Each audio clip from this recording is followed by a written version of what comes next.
জীবন দিবেন। কি কারণে রক্ত দেওয়া, বিপ্লব করা, আন্দোলন করা, জিহাদ করা, জীবন দেওয়া পার্বত্য অঞ্চলে বসবাসকারী 16 লক্ষ বাংলাদেশি বাঙালি সহ সকল উপজাতীয় শান্তিকামী যারা শান্তি চায় তাদের জন্য এই মুহূর্তে জিহাদ ফরজ।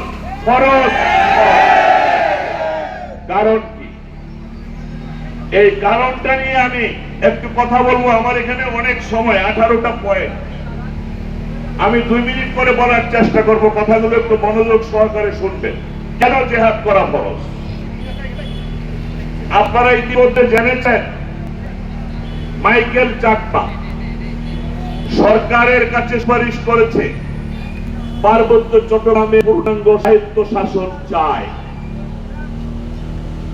এর প্রতিবাদে আজকের এই বিশাল রাঙামাটির সর্বস্তরের জনসাধারণ, ব্যবসায়ী, বুদ্ধিজীবী, পেশাজীবী, ডাক্তার, ইঞ্জিনিয়ার, সাংবাদিক, ছাত্র, শ্রমজীবী মানুষ, পার্বত্য চট্টগ্রাম ছাত্র পরিষদ, পার্বত্য চট্টগ্রাম নাগরিক পরিষদ, সর্বস্তরের জনতা সমবেত হয়েছে।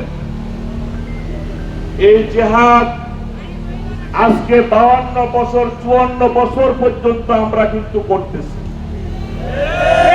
আমাদের ইতিহাস অত্যন্ত সমৃদ্ধ। আমরা ব্রিটিশের বিরুদ্ধে যুদ্ধ করেছিলাম বৈষম্যের কারণে। 40,000 আলেম জীবন দিয়েছিল ব্রিটিশ বিরোধী আন্দোলনে, শুধু বৈষম্যের কারণে। ইতিহাসেও বৈষম্য করা হয়েছে। পরবর্তী সময়ে ব্রিটিশ বিরোধী আন্দোলনে 40,000 আলেম শহীদ হয়েছে, তাদের নাম ইতিহাসে পাওয়া যায় না। ইতিহাসকে ভিন্ন খাতে প্রবাহিত করে মহাত্মা গান্ধী, নেতাজি সুভাষচন্দ্র বসু, মাস্টারদা সূর্য সেন, প্রীতিলতা ওয়াদ্দেদার, ক্ষুদিরামদের কথা ব্রিটিশ বিরোধী আন্দোলনে পাওয়া যায়।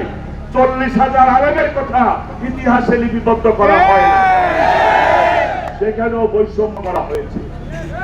আমাদের ফেমাস ইতিহাস 52 ভাষা আন্দোলন, সালাম, রফিক, বরকত, চম্পারেরা জীবন দিয়েছে। কারণ কি ছিল? কারণ একটাই, সেখানেও বৈষম্য ছিল। সেই বৈষম্যের কারণে কিভাবে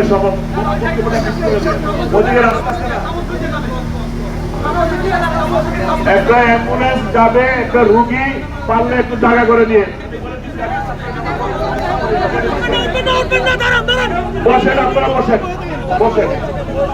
আপনারা বসেন। অ্যাম্বুলেন্স কর্মচারী দায়িত্ব বলেন, মাঝখানে ডিস্টার্ব করে দেন। হইল 52 সালে আমরা ভাষা আন্দোলন করেছি। মায়ের ভাষায় কথা বলবো, বৈষম্যের বিরুদ্ধে আমরা সে আন্দোলন করেছিলাম। মনে আছে আপনাদের? আমাদের ফেমাস ইতিহাস 71 সালের মুক্তিযুদ্ধ।